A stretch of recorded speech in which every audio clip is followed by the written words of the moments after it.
Two things before we do this 5-minute fire watch.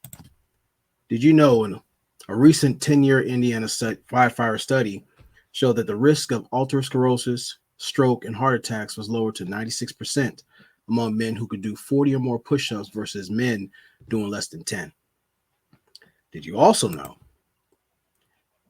that spending the night with a chick who wipes from back to front will certify your place as a simp with a mean case of pink eye? Today's 5-minute fire watch, we'll be talking about empty cadences, what they are, and what to do to avoid them. I'll see you on the other side.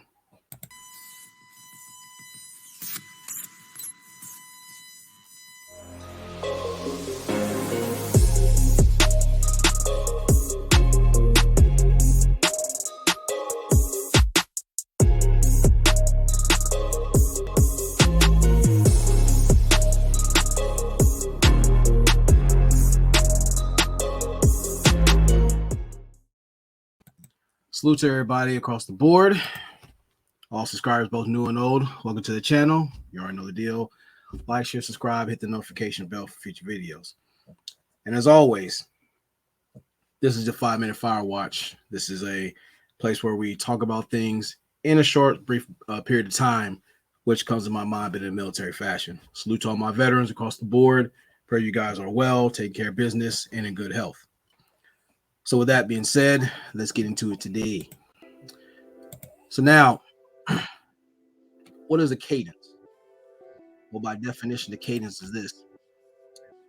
It's referred to any rhythmic sequence of words or sound, but in military context, the word has a particular meaning, referring to the rhythmic cadence sung by soldiers in marching formation. Now, the reason why I bring this up is because what I'm seeing, and I'm seeing in my military mind. When it takes me back. In the service, is usually during PT or just our regular day-to-day at the base, or sometimes in the field, depending. Most times you would appoint the senior man at the time, or junior man that's learning the ropes to become solid in his position. Me being a non-commissioned officer or corporal, I was learning how to do cadence because they would encourage me to do it. And a lot of veterans, though, especially military veterans, Marine Corps, would hate to hear about the C-130. We got tired of that damn old cadence. Now, what pissed a lot of the men off in my unit is because when it comes to cadence, you have to be very quick-witted, show your intelligence, allow a range of influence in no sense, creativity. I came up with a breed of cadence that was brand new, but they didn't like the fact that when it comes to the cadence, it keeps the unit motivated. It keeps the unit in uniform, in step. Now, I'll go into the benefits as we go further into this, but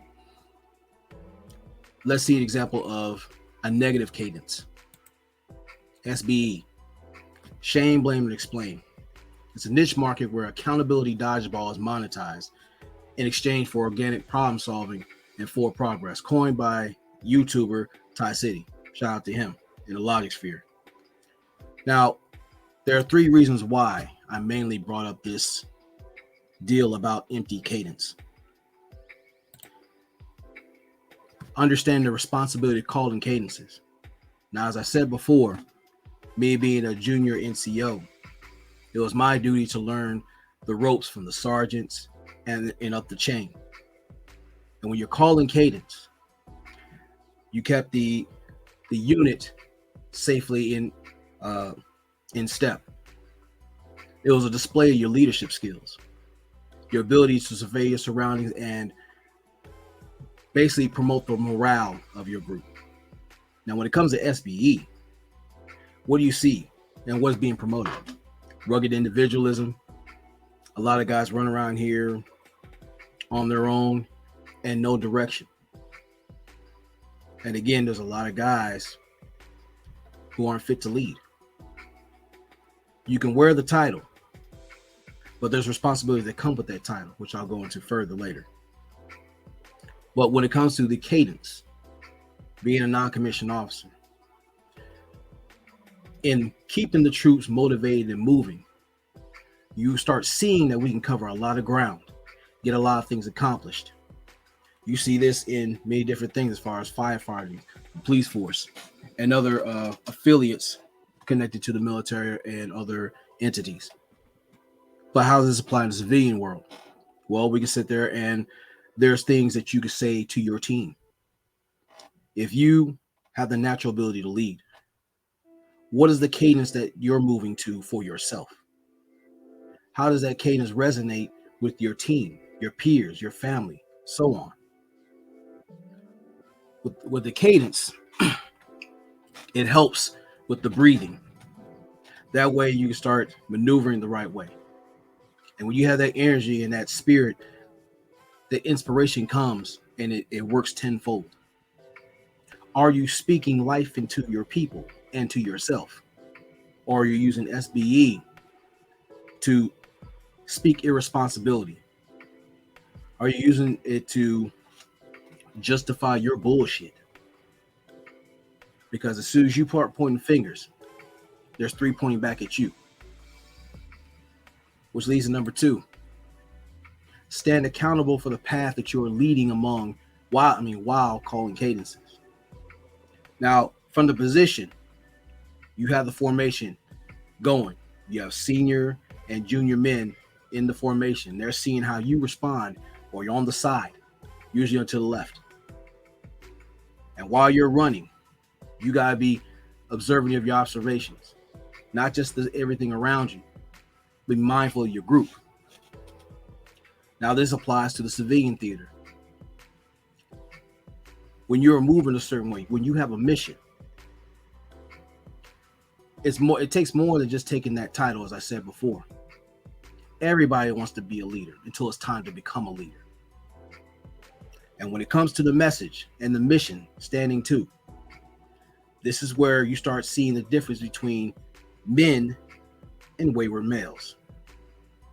Actual content creators versus conflict creators. Now, when you see these conflict creators, when it comes to accountability and someone's left hanging in the wind, who do you see running for the hills? Who do you see tucking tail when it's time to stand to and take accountability for the things that they've said and led other people to? As you can see, which I'm going to go into network necrophilia, you're seeing a lot of guys who subject themselves to internet idolatry, decorating themselves with the image of their idol, the one that did not uphold his end of the very mantra he spoke on. And let's be blunt about it. Yet out of respect of his surviving family, I'll be patient with this one, especially on this video. And number 1, be mindful of the footwear and footing of yourself and your troops. Now, when it comes to PT or in, our, regular dress in the military, everybody had to be sure they're on point.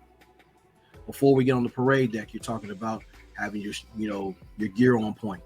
Irish pennants, knock the fuck out. Taking account of your appearance and that of your unit, not just how you look, but how you move as a unit. The same things applies to every day. When it comes to shame, blame, and explain, that's always them, and then when they point the finger back at you, now you want to sit there and do more back bending than Neo in the Matrix. No one can ever respect an individual who can talk that shit but can't take that shit. It's personally confusing to me how a lot of brothers out here cannot take an L, but they can hold somebody else's nuts and feel justified doing it. Again, as I said, how can a genuine, solid woman submit to a guy who openly admits that he's another man's bottom bitch?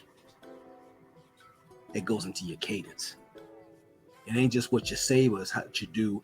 And if your actions, words, and intent don't work in concert, it's all bullshit. It's all subject to fail. Now, as far as your footwear, what is your message? What do you stand for? And who you stand with? Those are 3 things you have to assess when you're talking about making progress, forward or backwards. But I'll leave that to you guys to assess that on your own. And as always, never allow your comfort zone to become your coffin. And when it comes down to your cadence, say it with your chest. Untucketh thy nuts. And don't just let the bass of your voice go out there alone to your troops, but let the bass of your conviction speak even louder. Semper Fi. You guys be careful. Peace.